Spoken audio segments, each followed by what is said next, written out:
The first of my productivity tips is this one. Let's look at the timelines and take this splitter bar, move it away to the right, and we can rename our video and audio tracks.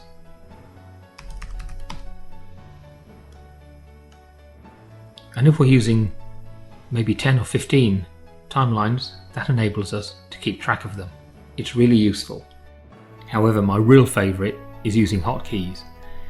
Now, PowerDirector has always had default sets of hotkeys, and we can also customise our hotkeys. Alt-H brings up our customise hotkey screen, and we can put our own hotkeys in for our own special purposes. I have one called Tutorial for when I'm doing tutorials, and basically this allows me to do some things very fast. For example, if I want to highlight and group something because I need to insert, well, I can do that. Take everything to the end of the timeline, Alt-G groups them, they will remain grouped, and I can insert an item here, they will remain grouped, and I can bring that back up to there. So hotkeys are great.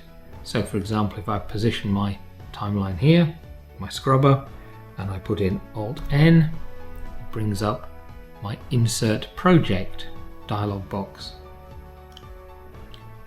These are still grouped, remember, and I've set it so that Alt-U will ungroup them, and then they just return to normal. Hotkeys are really useful. They take a little bit of learning, but once you've got them, they mean you can be very productive.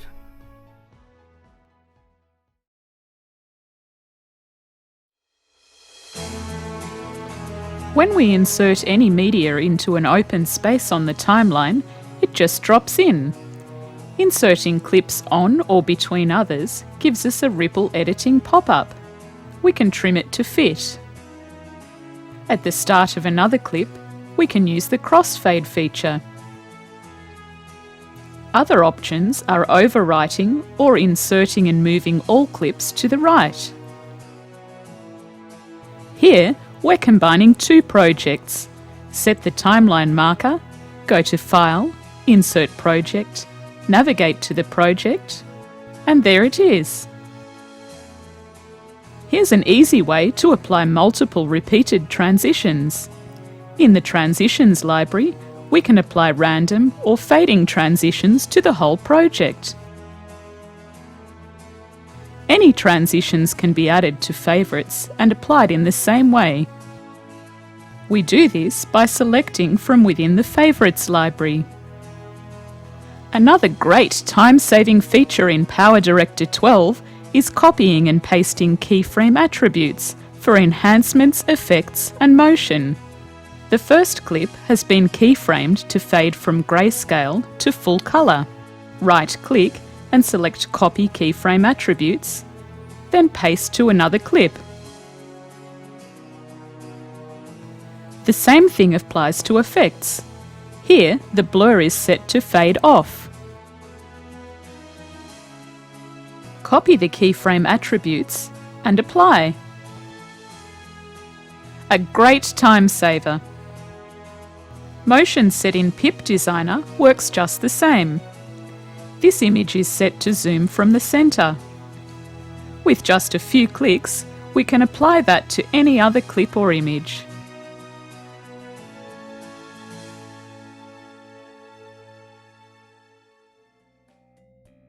In order to improve productivity, go to the PowerDirector 12's Preferences room. To access Preferences, enter Alt+C on your keyboard or click on the little gear icon. Now you can set your preferred values and settings for the features that you commonly use. These features may include frame rates, controlling pop-up messages, preferred transition type. You can also change the very important import and export folder locations, and choose your autosave backup options. You can even choose to opt in to the PowerDirector Improvement Program. Another productivity feature in PowerDirector 12 is the ability to pack your completed project for archiving or portability. I prefer to first create a new folder somewhere on my computer. In PowerDirector 12, open the File menu and choose the Pack Project Materials option. In the pop-up window, browse for and highlight your new Pack Project folder and then click OK. Now this new Pack Project folder will contain all of your timeline assets. Another feature is to use the Save As option. Using the Save As option allows you to create a separate PDS file each time you save. By creating a series of PDS files, you can now have different access points to your project that you can fall back on. For many PowerDirector users, this is preferable to using the Simple Save option, as that just overwrites previous saves, leaving you with only one constantly overwritten PDS file.